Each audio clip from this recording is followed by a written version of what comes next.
Is everybody ready? I'd like to call this meeting to order. Roll call. Supervisor Kramer is not here. He's absent. Clerk Reed's not here. Treasurer Dillay. Here. Trustee Vance. Here. Trustee Pearson. Absent. So we have a quorum. And now I'd like to entertain a motion to have an alternate chair.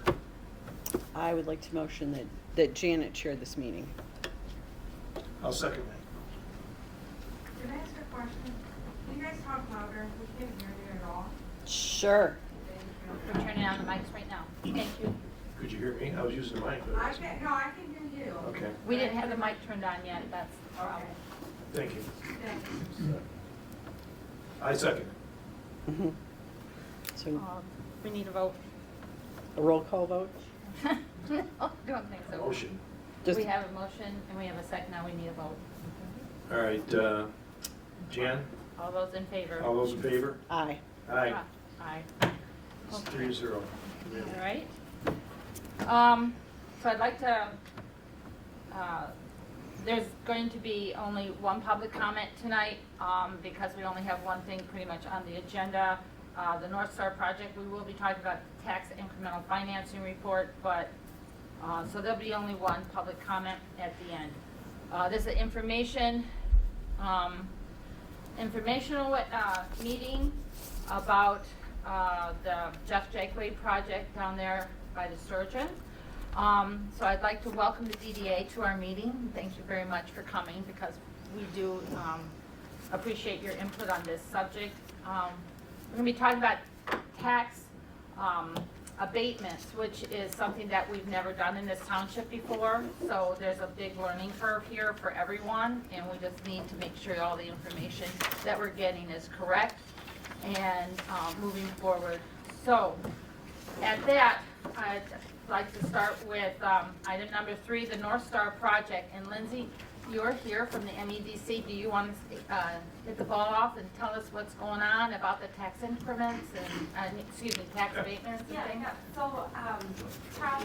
There's a Tom microphone Johnson up will be there. here in just a few minutes, and he actually is the consultant working on the project. Okay. So he might be better to give an update of where they're at, status-wise. He's just running a couple minutes behind. Can you explain why we have you here right now, what tax abatements are and why they're important and what they can do? Sure, yeah. thank Yeah, you. for the community? Yeah, so, Push button. can you hear me? Wow, okay, usually I'm a pretty loud talker.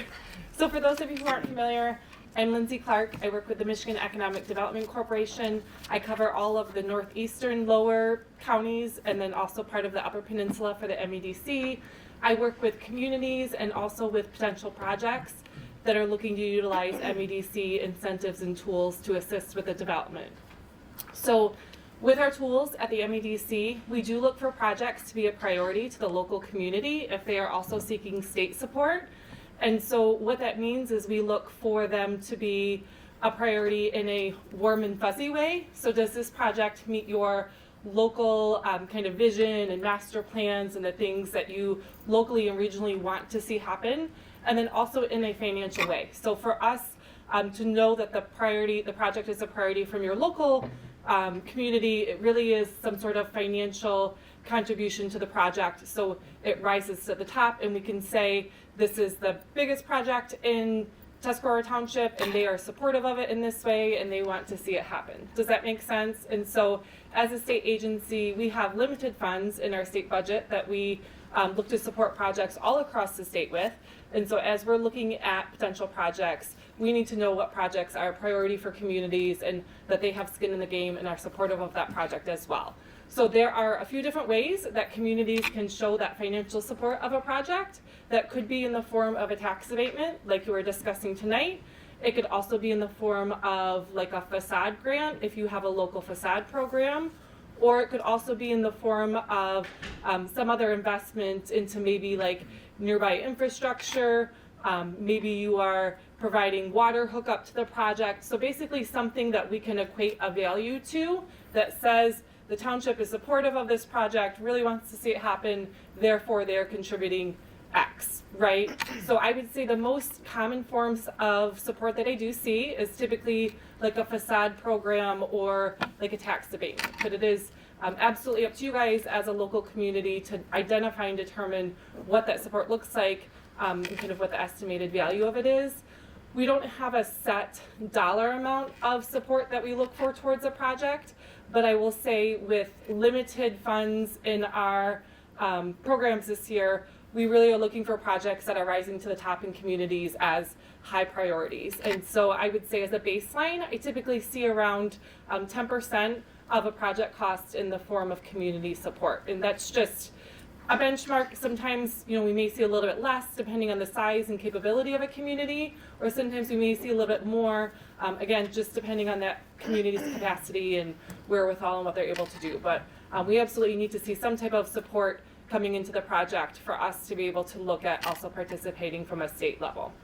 So everything we do at the state level is going to be based on the project performance and based on the financial need of the project. So we utilize a tool called a pro forma workbook where we'll analyze the cost of the project, what the developer is able to obtain in financing and contribute in equity, and identify what the gap is that we are requesting state support for to assist with that difference between the cost of the project and what they're able to leverage in existing sources to make the project financially feasible and successful for development to happen.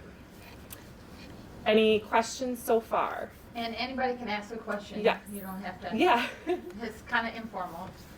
Question for you. Yeah. You talk about facades or nearby infrastructure. Mm-hmm. Does that have to be something that we do immediately, like from this point going forward, or could previous infrastructure improvements count as the community support? It would ideally be something kind of tied directly to that project. So for example, I have a project in another community that needs like a water and sewer hookup, and so they're providing that as part of the support to the project. Okay, so like the streetscape project, the bridge and stuff that was put in there for pedestrian usage previously, could that be counted currently as I would say we could have some discussion about it. Just with, again, like a limited budget this year, I think we would need multiple things to have a strong yes. Okay. Yep. Thank you. Yeah. Any other questions? About the tax abatements, what is the normal average year, how many years it would be for a project this size?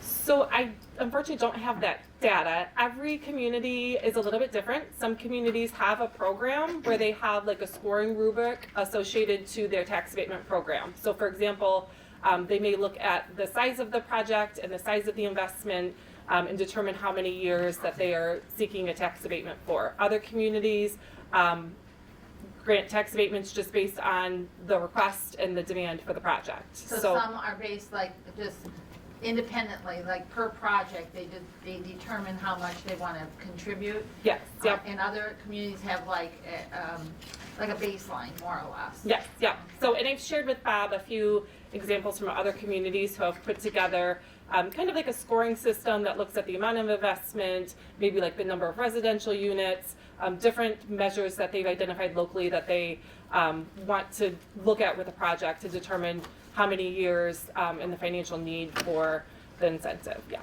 yeah. What are the steps that the township would have to jump through?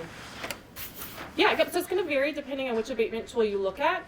Some of the tools do have you establish a local district first, but you do have some great resources that I'm happy to help connect you with to help you through that process. I know the consultant, Tom Johnson, has arrived. He's a wonderful, knowledgeable person when it comes to abatements as well. Sheboygan County is also served by the Northern Lakes Economic Alliance, which is our local economic development partner, and they've also been helpful to other communities within the county to help establish those districts and help them through the abatement process locally. And then also your like township legal staff would help you through that process as well. How many man hours would you say would it take to do all the paperwork and all the things you just talked about? Yeah, yep, Like unfortunately, I don't get to see that side of it often. But I would say I'm happy to connect you with some other communities who have gone through the process, and they could help answer some of those questions, or Northern Lakes Economic Alliance would be able to give you an idea of that as well. Who would pay for that? So Sheboygan County is served by Northern Lakes Economic Alliance, and so you are part of their service area already. I'm talking about all the paperwork, setting up the district and setting up all the, forms and. Sure, yeah, so that is something they'd be able to assist. Yeah, yep. NLEA would help us with that. is Yeah. what you're saying. NLEA? Yeah, Okay. yeah, and I provided Bob with some contact information. I'm not sure if they were able to be here tonight, but I think they would just be a great I don't think you resource to understand my connect with. question. I understand they'll coach us. Yeah. Will they do the paperwork? That is a question I would feel comfortable if they answered. You gave me the answer I was looking for. Yes, yeah. I don't know the full answer to that, or if there would be a charge outside of their, additional scope of what they provide. I sit on that board, so I could certainly look into it. Perfect. Oh, thank you, Dawn.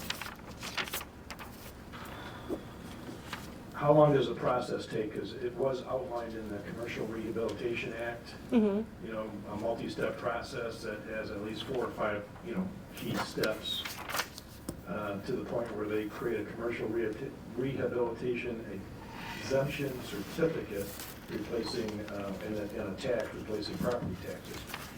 How long does that process take, assuming everything starts to fall in place? So again, I think that's going to be a very locally driven process between you and then if you're working with NLEA and then also the State Tax Commission to get everything together and submitted. From our end at the MEDC, I can speak to the timeline for our process, and the tax abatement does not need to be fully approved at the time when we start working with a project. And so when I start working with a project at this stage, I really need to know that A, there is going to be local support and that it is coming and what that may potentially look like while you continue to work through that abatement process. So those two processes can work hand in hand together essentially. You don't need to have that fully baked and approved at the time when I start working with a project. But I do need to know when I'm presenting a project to leadership that yes, the township is seeking a tax abatement and they are starting the process for it, and that will be our local support when I pitch the project to our board for approval and support. It doesn't have to go then for approval by the county, just local? So that is a more, I don't, because you're a township, so you're, yeah. I think it says county. We can share the floor, Tom. The county doesn't have to approve it, but they have the option to opt out. So they have, I believe it's 28 days from when you establish the commercial rehabilitation district to opt out. Opt out saying that that tax would not be abated. Right, that they would not participate. Yeah, thank you. Thank you. Some of the more local specific questions, at the state level, we're here to provide you with what our tools are and what local resources you have access to, but some of the more local specific questions, I unfortunately don't get to experience those every day. Does the abatement belong to the owner or to the land? So I believe it's to the development entity. Okay, thank you. Another question for you. Talking about the abatements and how, depending on the projects, they're given different amounts.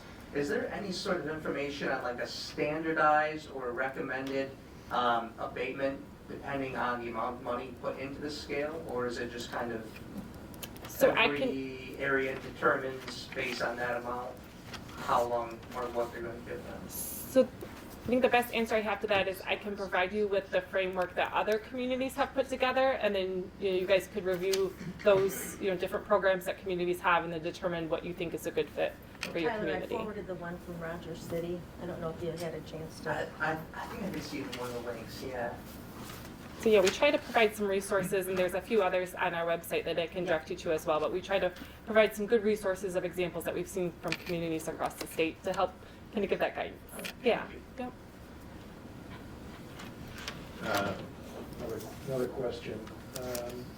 In other communities, relative to precedents, does this set a precedent for other developers to come in and expect similar treatment for tax abatements? Or could you define what the fascia, not the fascia, but the facade grant is? Yeah, yep. So a facade grant is sometimes a community has, like their DDA has a pool of money for a facade program. And so sometimes they'll identify depending on what work is being done to a building, maybe they have $1,000 that they'll give to the front of the building, maybe $1,000 to the side of the building for those exterior improvements to really increase the vibrancy in their community.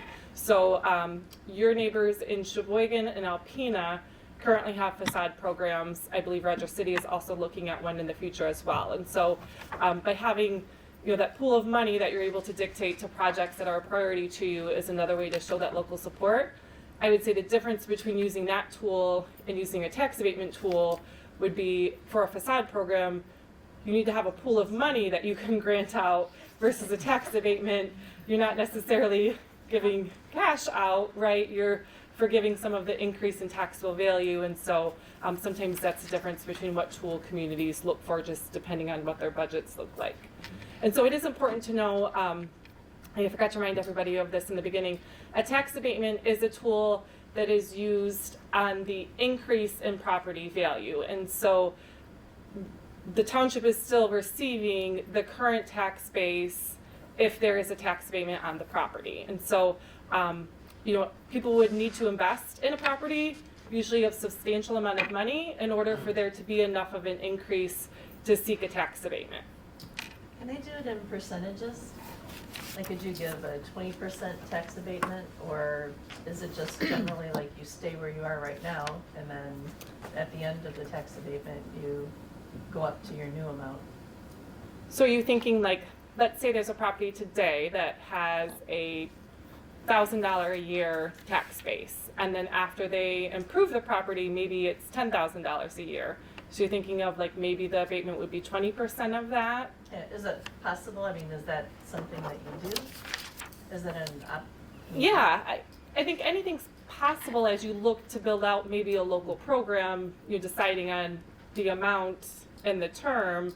I think it's also important to consider the financial constraints of a project of these sizes, and really the importance of utilizing these tools and why these incentives are needed to help these projects cash flow. And so when you look at something like maybe only a 20% abatement, maybe that still doesn't reduce the operating expenses enough for the developer to still make this project feasible and to happen for the first few years. I was even thinking like an incremental thing. So if it were 10 years, like in 20 years, you pay 20% more, and then in 4 years, you pay 40% more.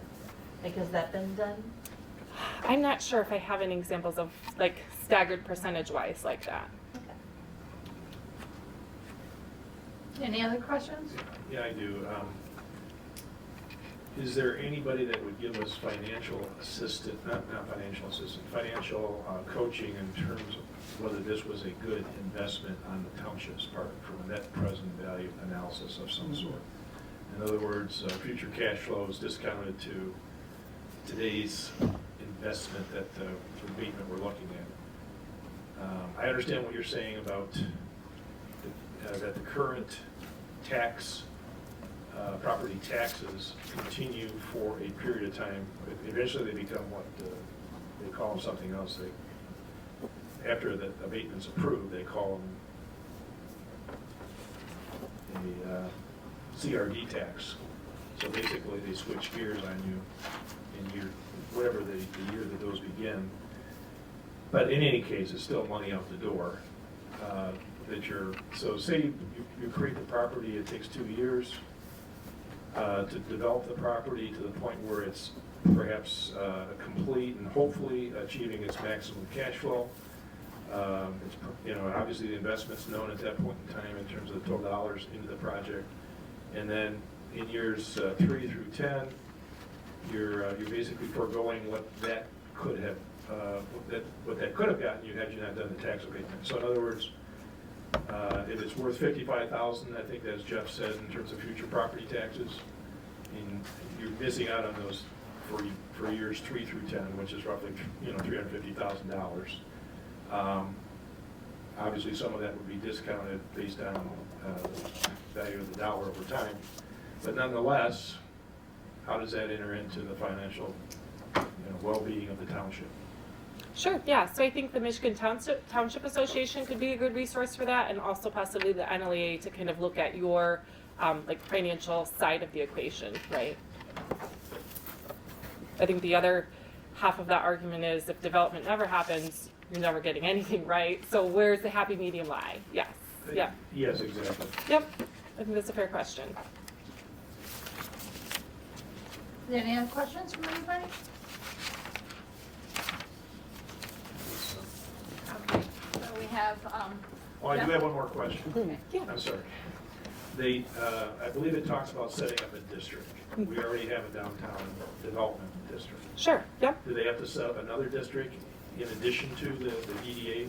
You know, So it depends on the type of abatement you're seeking. So an Oprah, for example, requires a district for that tool. And so that is something that the NLEA has been helpful to other communities to help set up that district, basically and file the paperwork for that. Usually it is kind of like the same boundaries typically as like your DDA district you would see. but then that would then allow other, that would allow, I'm not trying to judge things here one way or Yeah, another. yep. but just to be clear, that would allow other businesses to also seek abatements for investment as well. If they have a significant amount of investment to have enough of an increase to If they're in look the at one. district, if they're in Yes, the district. yes. Once the district's Yep. created, then it opens the door for other development, and it's only a question of what can you afford at that point. Can you make a district just for that area? I Or would do have you to look have to- into the rules to see like how many parcels have to be in a I district. see There you is, shaking your yeah, head, yes. yep, there is a You can because you're in. formula to that, yes. So Yeah, it could be like a sub-district, is what you're saying, like An a, overlay. like an overlay type You of can thing? make just that piece of property, Because yeah, it is 5 acres. yes, yeah, yeah.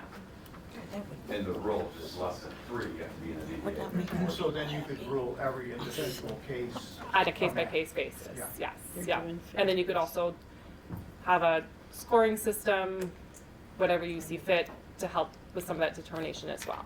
And to be fair, any developer can ask for tax abatement Today. or Yeah. or go for a Yeah. grant from the MEDC at any time they want to anyway, as long as they qualify for that. So they can still ask for it even at this time, so Mhm. we're not saying you can't, but he can or anything like that, so, Right. okay. Well, that was very helpful. Is there any other questions? Then we have another guest speaker, and I forgot your name, and I'm sorry. Tom Johnson. Tom Johnson. I held up, We yeah. have Tom Johnson here, who is Jeff Jakeway's representative. Thank you. Thank you for coming. Thank you, Lindsay. Yeah, sorry, I don't know all the answers. Good job, Lindsay. Yeah. No, it works good. Jeff wanted me to let you know he couldn't be here tonight because he had a family emergency. So he called me while I was in transit flying across the country to get back here. He said, just to let you guys know, and that he apologized, but he'll build a file with you in the near future. So, Well, I'm sure you'll represent him just fine. well, thanks. I know about a tenth what he does, but about his project, but I've been, brought up to speed. I've been talking to him about it probably since May, and then probably this summer sometime, maybe it was August, he said, hey, we're ready to go now. Back then, it's probably in June or July, I remember I talked to NLEA. I know they were interested in working, helping your community, and you mentioned about the cost. They might have a small fee for that. You can discuss that with them, but they have some very talented people over there I've worked with before. I used to work for them many, many, many years ago. So I've forgotten more than I've remembered, but they have some very talented staff there. So in any case, a couple of things he wanted me to relay to you. He's working with the assessor to get a better understanding so he can give a report to you about what the future estimated taxes will be. It's probably, the taxes are, next to your mortgage, typically your single largest expense category. So he's real concerned about what that is, even with the abatement. We looked at other tools. This is Public Act 210 of 2005. There's 255 of 2008. That allows you to go up to 12 years, but we felt that 10 was adequate to meet the needs of the project. So that's why we presented that as the option here. One other community, they're a lot larger, but it's interesting to note, and you might reach out to their mayor or to their city manager, in the city of Petoskey, actually had the experience, and was a very good one, of putting through the first tax abatement they ever did for downtown businesses. It was an Oprah, very, very similar to this, kind of like a sister act for core communities. But they did their first one in a smaller project, And then after that, now they have about 5 projects. One of them was Lofts at Lumber Square, 60 apartment units downtown. There's another one of 9 units that I just got approved for a 12-year abatement. And then there's a couple more that have come through. Basically, they went from not having a lot of redevelopment to all of a sudden there's a lot. Each community has to decide what's right for them. And then they typically do it, by size of the project or the impacts or as such. So a couple of things I want to mention to you. The total project cost is $5.7 million for this. Of that, 4.8 is demolition, site work, infrastructure, and construction costs. 450,000 is land costs. And then the balance is permits, furniture, fixtures, equipment, architectural fees, construction interest, bank fees, etc. And reserves. So the total project being 5.7 million. In the tax abatement application, they ask you for just the construction costs. They don't include the land, which is the $4.8 million. But it's to pay for the land and things like construction interest when you have a $3 million loan. If we didn't have the MEDC grant that we're applying for, it's not approved. We have to submit the application, but his loan would be $4.8 million, and it would be deeply, deeply into the negative. The NPV, I think Northern Lakes would help you with that. If not, there are some. I'm sorry, who could help? Northern Lakes. If not, there are some accountants that specialize in municipal accounting, probably in your area, that do things. I do stuff like that for the developer, but I don't do it for internal rate of return is like the inverse of NPV. But they could probably help you on behalf of the township. The reason for asking the question is to be able to go to our taxpayers and say, here's the benefit and the financial metric of sorts to the township long term. So, and as Lindsay mentioned, reaching out to MTA and maybe even Michigan Municipal League as well, and some other organizations. They on occasion, Michigan Downtown Association.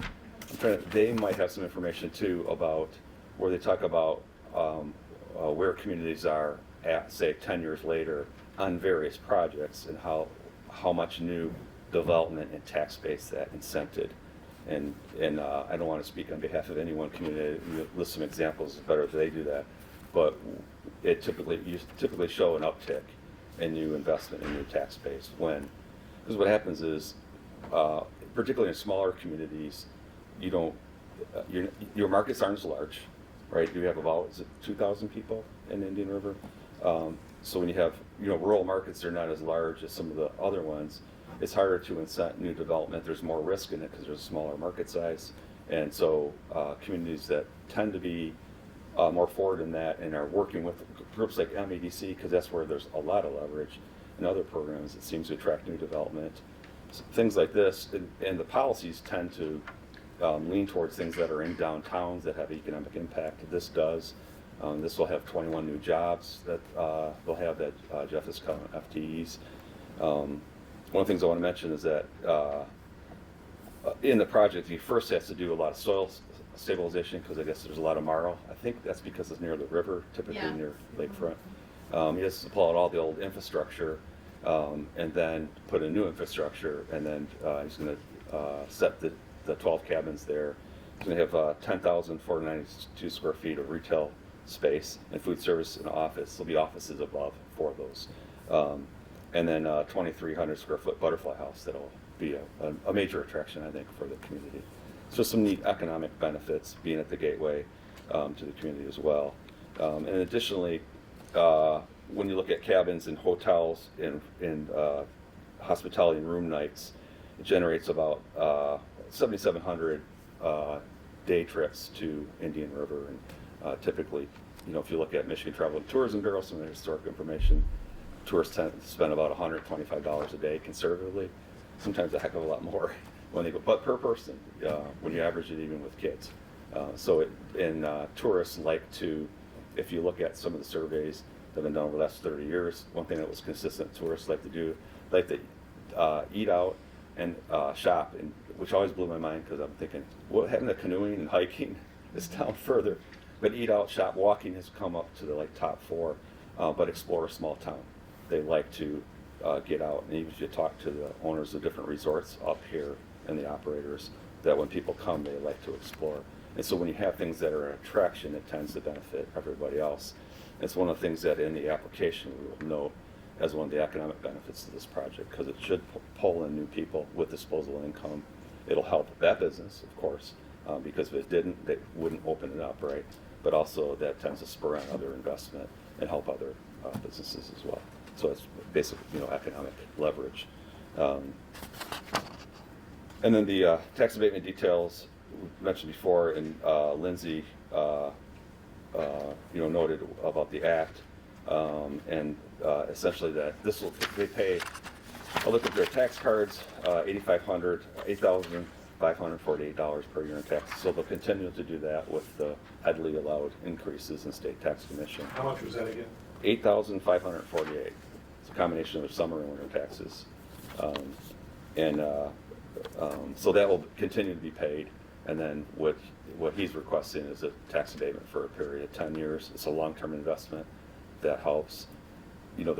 They're typically, these downtown projects in smaller communities don't appraise real high, and they don't cash flow like something, say, in a larger community. Where there's like in Gaylord or Petoskey, et cetera. But even Petoskey incents things downtown because there's less traffic typically downtown than there is, say, by the malls, et cetera. So that's the overview. Happy to follow up with additional meetings and additional data and detail. Like I said, he wanted to gather some more information and come back. And again, he says he regrets that he couldn't make it. I don't know if you had any other questions that I could answer. I have one question, well, probably more, but he did mention that it was $55,000 that he saw the investment bringing in terms of taxes in the future after the 10-year abatement. Yes. Is that still a good number, or, obviously he's working with the assessor to find out what that likely? That's what he wants to find out, because what happens is, so you take the investment amount. If you get on the state of Michigan's, they have a property tax calculator, and you take the investment amount and you divide it by half, and that's your estimated SEV. But if you look at the equalization rates at any downtown, because I've seen it in Southeast Michigan, and some of the smaller ones, not the bigger ones, all right? So not Royal Oak, but in Baltimore as an example, where the property values are not, the cost will exceed value, is what happens a lot. Thus the need for the grant. Otherwise, we would ask for less of the grant. It would be faster, quite honestly, when you have such a competitive year. So, does that answer your question? I'm just, again, it's what point do we know what his estimated future tax? He wants to meet with so the point being, it's, to know what that is, you have to meet with the assessor. I should have finished the point. I apologize. I'm going to 3.5 hours sleep. No, you're doing fine. I had to catch up. I'm trying to Early morning verify flight some today. things that were previously No, stated, that's all. so what he wants to do is meet with the assessor to confirm those numbers and make sure that those rates are applicable to Indian River. Maybe Okay. look at some comps and things. So that's what he wanted to do. He said, I don't want to get any further into it. So he's a detail person, which is a great thing. That's what makes these things successful. But I think he said the soonest he could meet with them was tomorrow. So he's planning a meeting with them tomorrow to go over that. I don't know when or Okay, well, you answered my question. Okay. It's unknown at this point in time. Yeah, but they're close. Okay. Or at least close to meeting. So I heard that the baseline is 10% investment from the community. So 10 years times, let's just say the 55,000 is $550,000. Okay. If going into the project, it looks like we're close to the 10% that the MEDC is looking for. But now we have cost overruns, and the project costs considerably more than that, and the MEDC has to come to the table with more, and we come to the table with a lower percentage. How does that work? Well, I don't know that you could do more. You can answer Yeah. that. So just wanted to clarify, the 10% that I mentioned previously is kind of like a rule of thumb that I use when looking at community support to a project. Some communities, depending on the size and capacity, have been able to do more than that. Some communities have maybe had to do less than that, but maybe they were able to do some investments in other areas of their community, and so we've been able to kind of position those two resources together. But so our funding for all of our incentives at the MEDC is a maximum of up to 50% of a project gap between the cost to, undergo the project and what they're able to leverage between financing, equity, and any other sources. And so the tax abatement will come into play by reducing the operating expenses for the owner, which will allow them to hopefully, support a decent amount of debt to the project, so they'll have enough cash flow to support debt service to the project. And then if utilizing all of that together, they still have a gap of 50% and aren't able to get a loan for more than 50%, then that's what the request that we could entertain potentially. Does that make sense? But you're not gonna come back to us for additional investment from the Or township? another ask. Right, so we are here to fill that actual gap between like the sources and the uses to complete the construction of the project. So I think your question is more like, would I come back and say, hi township, I presented your project, your tax abatement of only 5 years maybe isn't enough to support a project? That is a likely and potential scenario, yes. So they would re-adopt a new policy, and, because I would say your policy would have to be adopted first, so that's what they would have to do.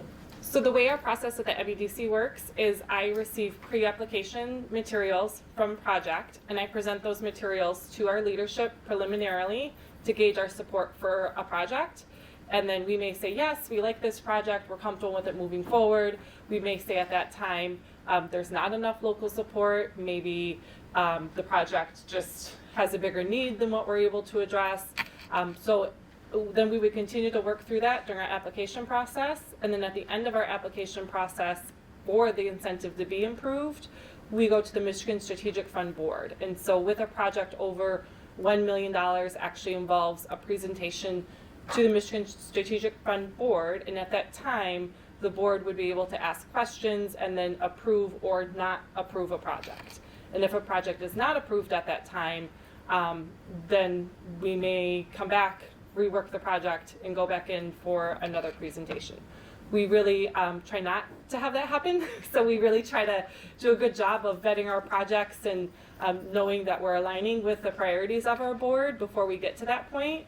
So that's where we would have that first initial review with our leadership to kind of see if we are on the right track and having any hesitations there. As I stated earlier, we have very limited grant funds this year, and so we are really looking for projects that are standing out as a priority across the state for us to really say to our board that we're held accountable for, and to the taxpayers of the state of Michigan that we're also held accountable for with our funding dollars, to say this is a priority for this community and it's very likely to happen and very strongly supported for them. So yes, good question.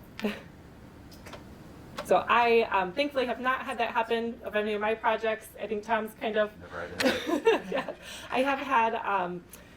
I had a project last year in another community that did have a tax abatement, and it was a smaller amount of a tax abatement, and it was brought up by the Michigan Strategic Fund Board. They pay attention to those numbers, and we did have a conversation about the amount of the abatement, where those numbers came from, why specifically it was the number it was, and maybe not something bigger. And so those are numbers that are reviewed by our leadership, and we may have questions on. Yes, yep. Can you talk about whether there are any situations where the abatement would terminate prematurely? Gosh, I don't know. So let's say Mr. Jakeway gets the winning lottery ticket for $1 billion, and he decides to pick up stakes and move to Hawaii and sell his investment here. Can he transfer his abatement? I believe they're transferable, but Yeah. what I don't know in the act, in the fine detail, is if that transfer requires local government Approval, I right. think it does, but Right. I want to, Yeah, yeah. we should check the act.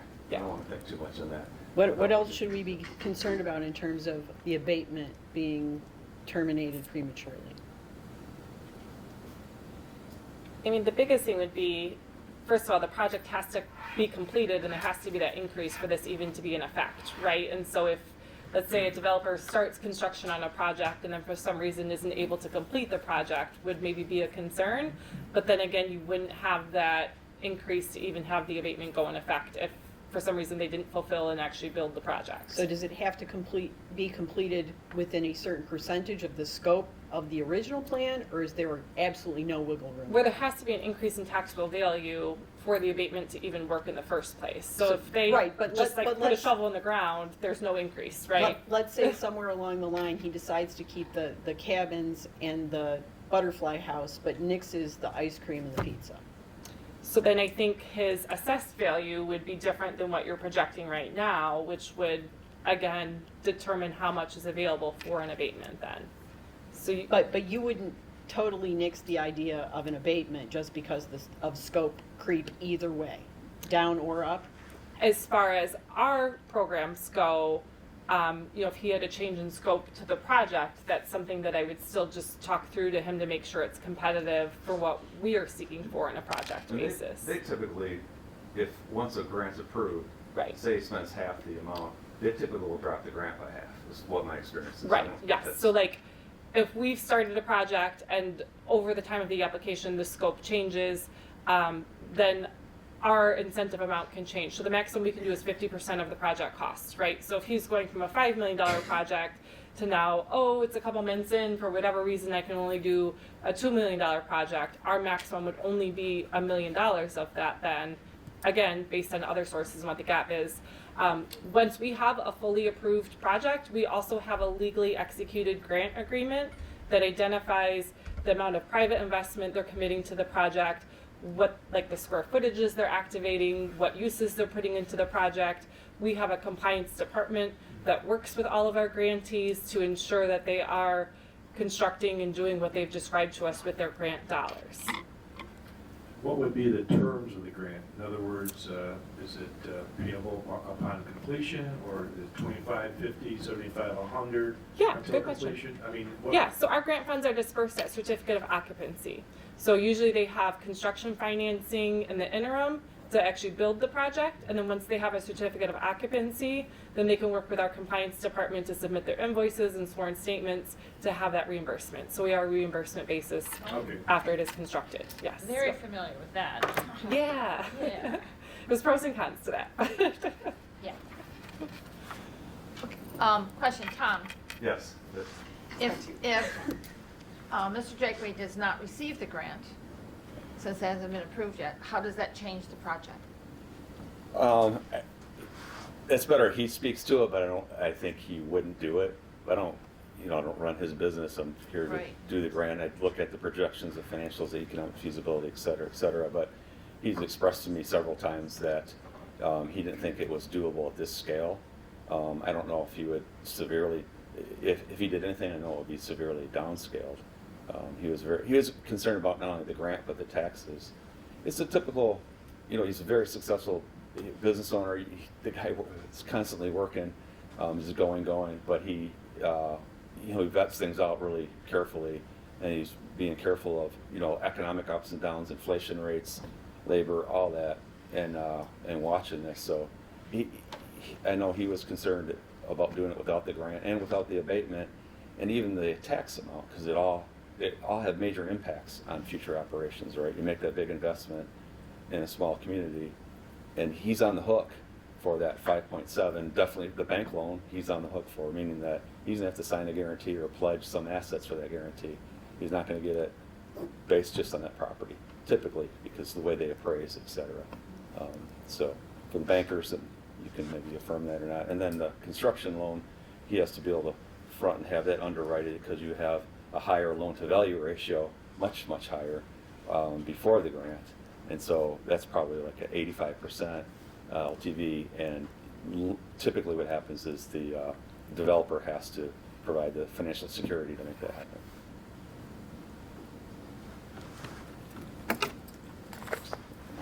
There I you gave go. it back to you. Oh, I didn't want to stand in front. So you said before that he'd have to have the project completed within 18 months or 2 years or something like that? He wants to do it within 18 months. I don't know what you Yeah, guys would so expect. part of our application will ask what their timeline is, and so we try to work with a developer on their timeline. Obviously, sometimes things happen, like a couple years ago we had this pandemic, right, and so that stalled some projects. So we have had to make some amendments to the milestones in our grant agreements if something like extraordinarily happens and affects their timeline, but typically we try to accommodate the timeline that's in their application request. For a project of this size, I would say somewhere around 2 years is somewhat logical to what I've seen of other projects of this type. That's pretty aggressive, though, for what he wants to do. Yeah, that depends on our weather, right? How many months can you get in? Yeah.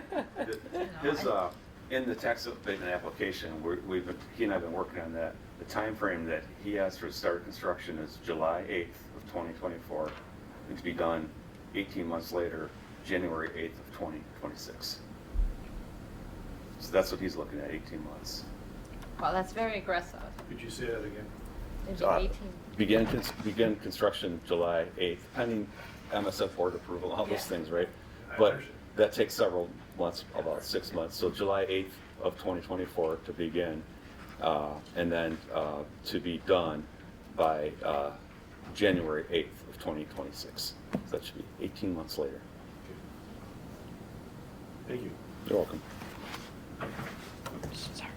You also said before that you thought that the 10-year abatement was something that you could work with. Is that negotiable? I mean, is it a 7-year? Is it an 8-year? I mean, this is what I'm looking at. You know, I love the project. I think it would be very beneficial to our community. It's the kind of project that would just put a star on our community, and I really say that in North Star, it kind of fits. But we have to be responsible to him to make an opportunity so he can do what he's got to do for his business. But we also have to be responsible to the taxpayers and to the DDA. And the DDA, because of tax increment financing, this is a direct thing for them, and it's an indirect for the taxpayers. So you said before we were going to get some kind of data so we can look at the pros and cons, benefits versus and all that kind of thing.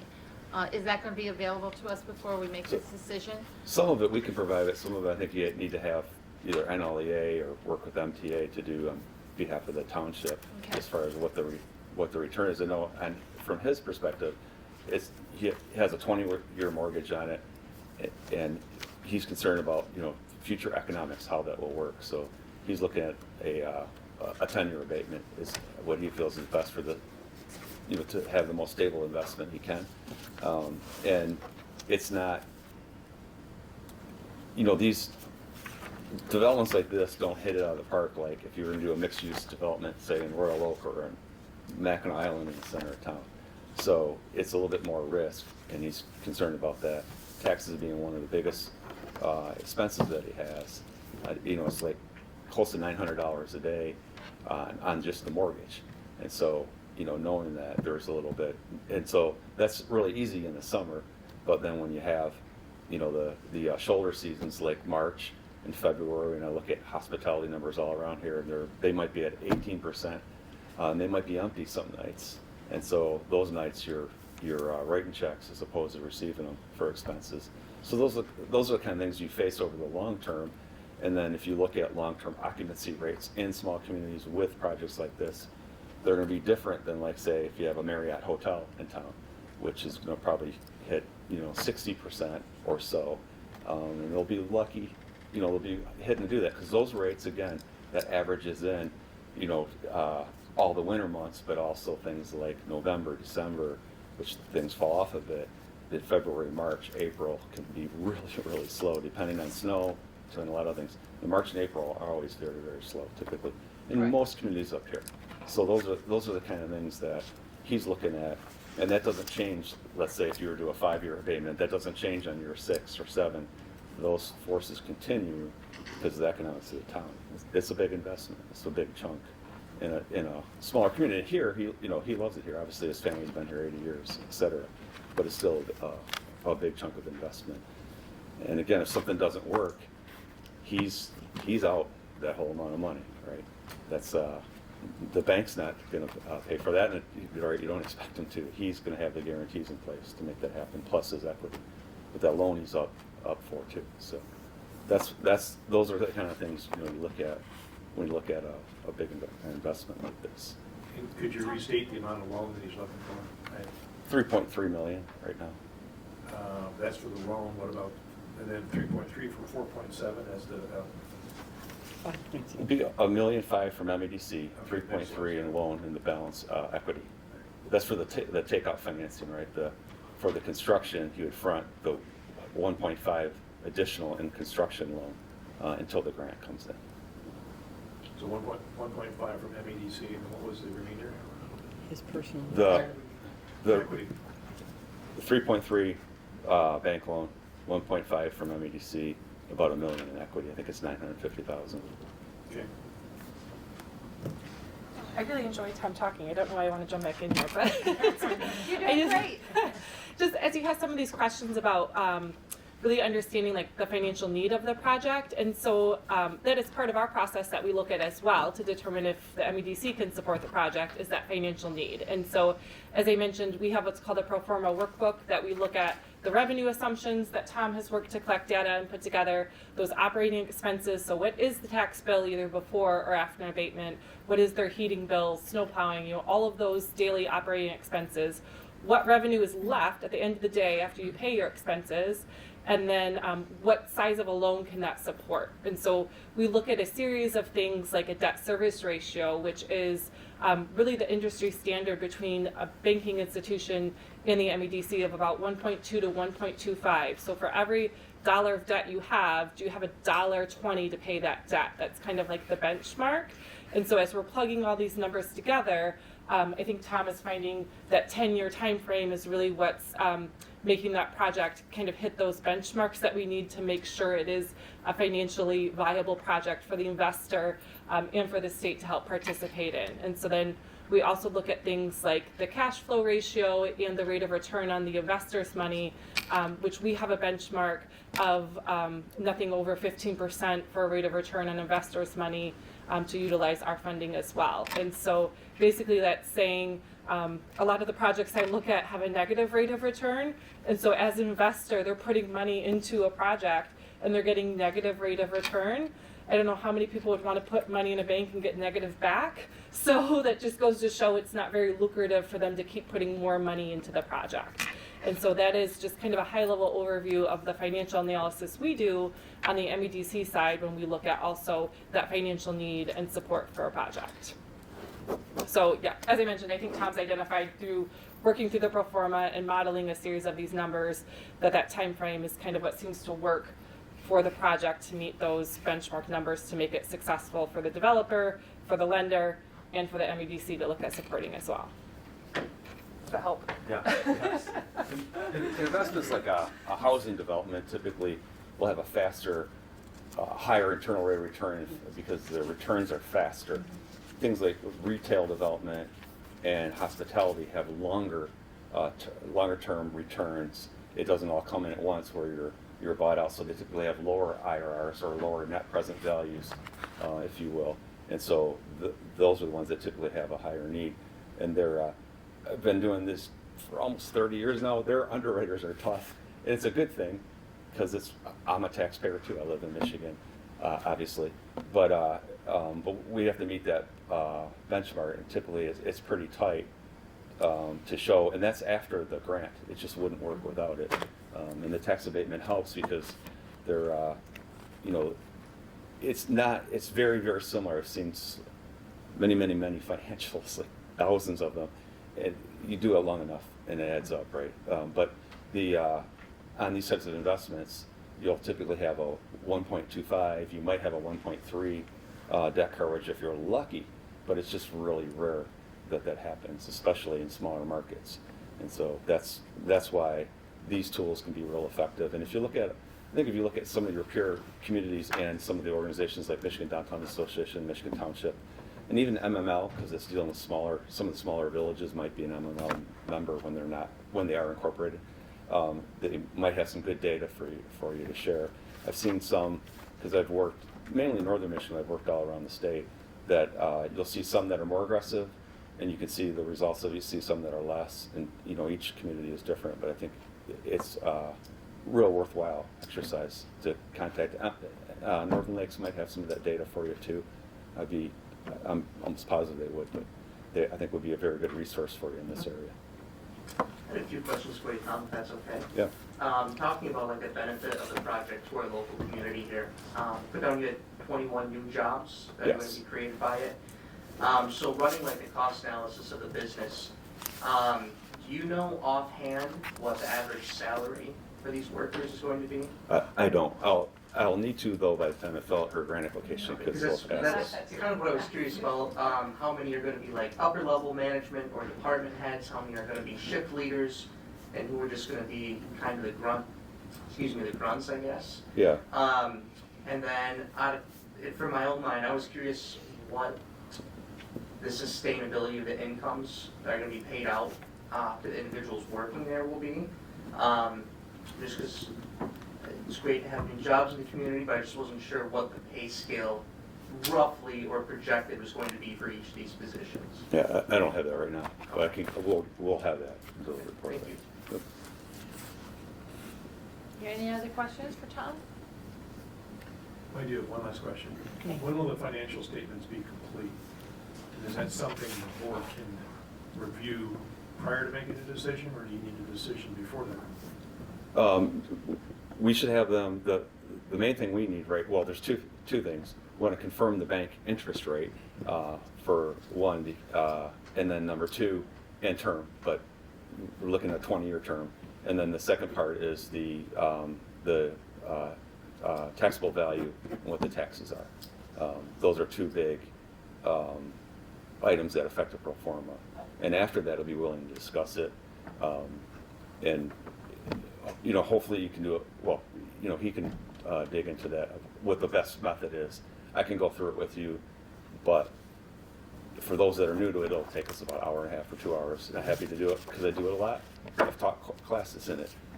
But it's several pages and have to go through it. But we can hit some of the metrics and the numbers in it and kind of the benchmarks, if you will, for revenues, expenses, et cetera. I think they would be worthwhile, but that's just me. Any other questions from anybody? No? All right. Thank you. Thank you, Tom. You're welcome. I think we're done with that for now, but I think we're going to be asking you for some more questions Oh. pretty soon, though. but tonight or? Not tonight, no. But Go this is, get some sleep. there's, get some sleep. But this is a long process, and since we've never done it before, it's not something that any of us want to jump into quickly, and so we need to learn more about it and figure this out and see where we're going with it as a board, and we want our DDA's determination to help us with that. I mean, because it's going to affect your financing directly. So we would like to know how you guys felt about it.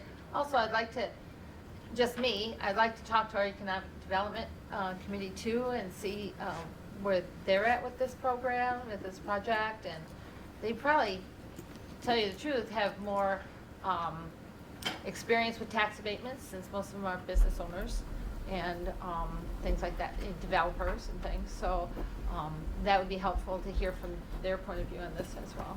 I think I should relay, it's appropriate to relay. I know Jeff wants to do things as soon as, I'll say practical, maybe even as soon as possible. Understanding that, you need to find some things out. Have time to talk to Northern Lakes, have time to talk to Michigan Township Association. We want to move it along too, because this is the least I've seen CRP happen ever, I think.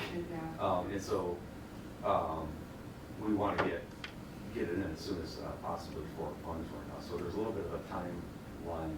Also want to be respectful of people's ability to learn, but there's the economics behind it as well. So anything we can do to help expedite all working together. So the process is about a 6-month process internally, which, like I mentioned before, you can be working through that approval process on your end during that time, but in the beginning, we'll need to know that there is support and what it's likely to look like as we start working with an application. But you said the financials would be available when? After he meets with the assessor and gets some final information from the bank. Okay. So Well, hopefully within a couple of weeks, if not. that would be very helpful. Because we do want to move this forward, we don't want it to leg down either, but Yeah, we just, absolutely. there's a learning curve here for all of us, since this is the first time our township has ever been approached with something like this. So we need to make sure that we're being responsible to the taxpayers, to the DDA, and to the project. And so we have to figure that out, but we don't want it to lag, so we're gonna be on it, so, thank you. May I ask a question? Sure. Lindsay, you've noticed a couple of different times that money is running out. How much money? Yeah, it's on. How much money is there? When are you going to be refunded as an annual? And if so, then what is your anticipation for how much will be there once? Yes, yeah, so our budget year, our fiscal year is October to October, so we just started over with new funds for this year. We do have the smallest CRP allocation that I've seen in my time since 2018. So right now we have 20 million available for projects all across the state, which is substantially smaller than what we've had in the past for grants specifically. So if you're looking at $1.5 million grants, you're looking at maybe 15 of them across the state. And looking at our pipeline, I would say we could have that money committed 3 months ago, looking at our pipeline of what we're forecasting. So that's where, again, we're really looking for priority projects. We have not had any investment in this community, so I feel like that's really something that speaks to me as your regional advocate for this project, that this would be our first time incentivizing a project in this community versus maybe, some larger, more urban communities that have used our tools more regularly. So I feel like we have that in our favor, looking at partnering it with some great local support. It is a great project, very impactful to not only the community but also the region. So I do feel like this could be a competitive project for us to look at. But I would say our funds could be gone today, they could be gone in 6 months, just depending on how many projects and what moves forward in our pipeline sooner rather than later. So yes, yeah, it is. I used to think $20 million was a lot of money, and now I don't think it's enough. So it's kind of crazy. A good question, thank you. I was gonna ask, our meeting was supposed to start at 6 o'clock, and we did it because we have Lindsay presenting to our board at 7. So is it able for you guys to pause so that we can at least get Lindsay? Do we need, Oh, you don't got need to the be bid. this way. Yep, I am here for whatever you guys need. No, sure. I mean, we had the intent to start our meeting at 6 so we could wrap up, so we were ready for Lindsay and she didn't have to wait around. I certainly don't want her to wait around until 9 o'clock when we're done now because Right. we're behind an hour. Right, Agreed. absolutely. We can do a recess, let you guys start and do your meeting. And so I'd like to, we just have a little bit of stuff to go through for the tax incremental, which is I a think subject I that, think we could be here soon. In 5 minutes, we could be done. 5 minutes? If we could do 5 minutes, that'd be great. I was Okay. hoping not to be here until 10 o'clock tonight. Yeah, oh, absolutely, me too. Never mind. Okay, Uh, so, if everything's done with the questions for Lindsay and Tom, we can move on to the next subject? Yeah, the tax incremental financing is just a heads up, awareness for both boards. We have been late in the past on filing our reports. Sue's been working with me to get this report done, but I need a finish date. The finish date for the report. Wait for one report and I'll have it done. Okay, great. So the report is due by the end of the year, by December, but there are vacations in there, there's other, there's holidays, things like that, so the sooner we get it done, the better. Just as an awareness for both boards, as the clerk, I get the information here. The treasurer has said failure to comply can result in the loss of some or all taxable incremental financing. So I want to get it out on time. That's why I've been pushing Sue. She's been cooperating, trying to get this done, but I want to make sure everybody knows that it's how can I say, it's imperative. It's imperative. If we lost the tax incremental financing, then the township, and this is the worst case scenario, then the township now owns the bonds that are out there of $1.3 million, roughly speaking. I don't know what the exact amount is. That's not going to happen, because we're not going to let it happen. Right. But we want to make sure we're good stewards here, get this stuff done, be done. Appreciate you doing that report. Yeah, thanks, Sue. I thought you guys were handling it. Oh. I may have misunderstood an email. I thought you guys were handling it, so then I got a little behind, and I'm just waiting for one report from the assessor, and I got Good it. deal. I might have that information, so I'll give you what I have, and if it helps. It's a report that would have to be pulled from the assessing. Yeah, yeah. Do you know which, I will forward that email to you. Or you can take a look what I have after this meeting. I don't think you would have run it as a miscellaneous. Okay, I might. Anyways, that's it. You want to take over? Yeah. Okay, we're gonna move into public comment, 3 minutes. Is there any public comment? You're back.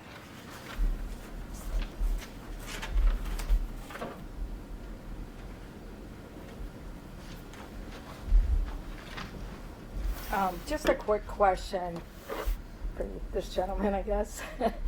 I know we used to have a planning committee and they would submit, to the planning commission and they would submit the paperwork down to Sheboygan. Have you guys got approval from Sheboygan? Have they given you the okay? Have they given you your blessings? I mean, are we putting too many carts before the horse? Or I said that backwards. Horse before the cart? Oh, you did it right. You got it right. I have not worked with them on any of the planning zone. So we don't know if zoning's been approved or, You'd have to answer that. Yeah, I definitely check with Jeff. I know I was a part of an initial meeting many, many months ago that Jeff was working with somebody from the county to talk about the project. well, I know, he has said that he's Yeah. working, but he has never, nobody has ever said, we've got their blessing, go and be married. And are we wasting a lot of time by figuring out these tax exemptions and all that when we don't know if Sheboygan's gonna even allow this to go down? Sure, I think that's a fair question for Jeff.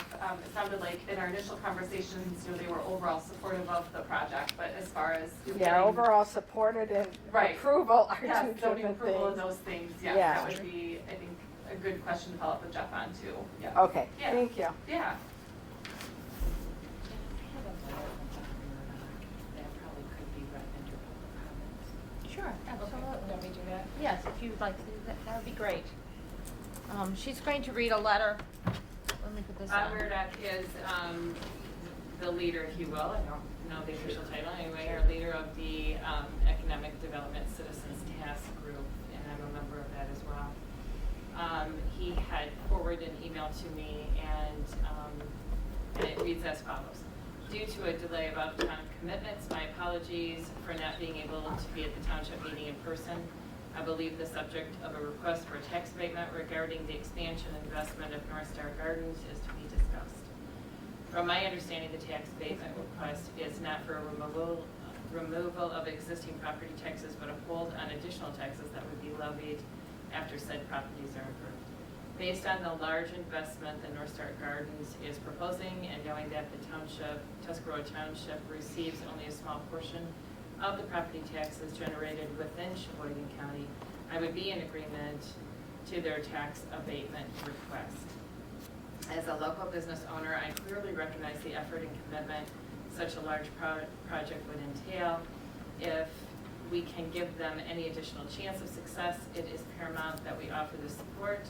As a value add to our community, the benefits are incalculable. The added money spent by those guests at other businesses within our township during their stay would help us all. Sincerely, Bob Murdoch. This is not a economic development position. This is his personal position, and so I felt that. Thank you. Thank you. Thank you for that. Great to read. Any other public comments, Dawn?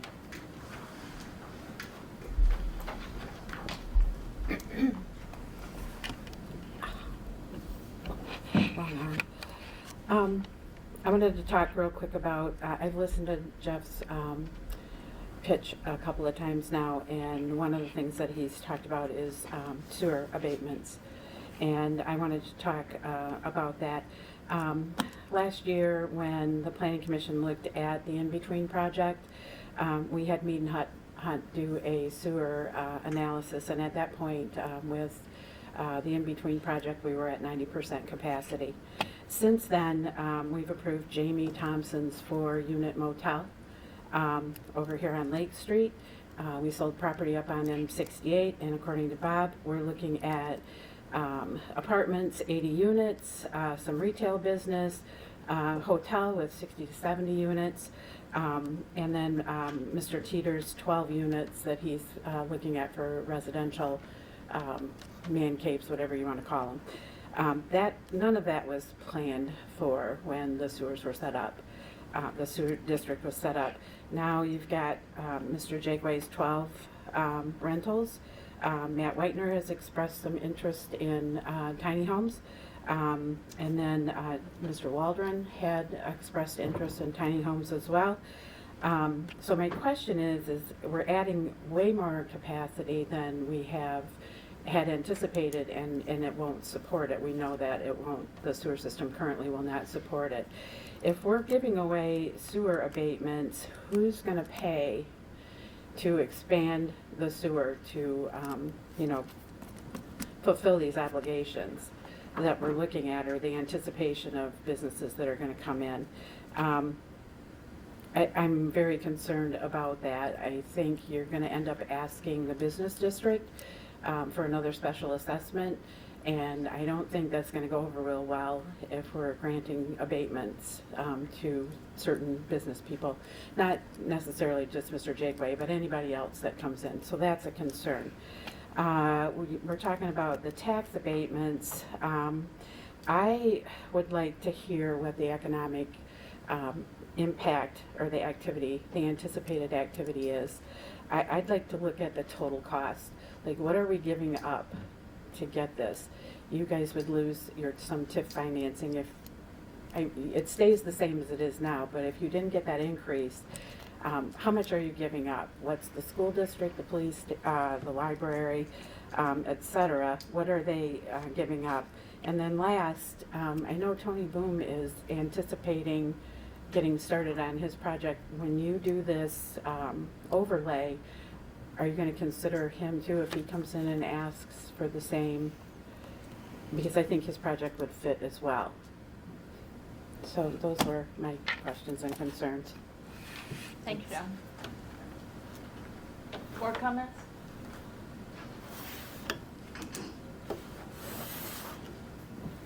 Just to speak to what you said, Dawn, about the school losing out, the school still gets funded. There's no abatement for the school tax or the set. So isn't that based on your SEV? Yeah. If your SEV is 100,000 today, It's that my, millage rate is based on 100,000. I agree that that's how it's based, but and I could be wrong here, but my understanding is if you build a $5 million project, the county loses their money, the township loses their money, but we still get the personal property tax.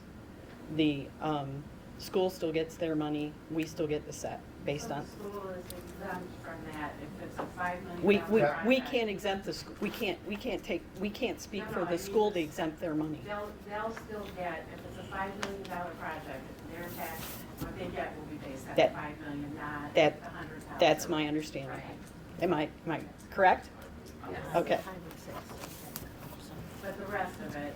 Well, and I would say that also applies to the other millages. We can't exempt them from the library millage. I don't think we can exempt them from that either.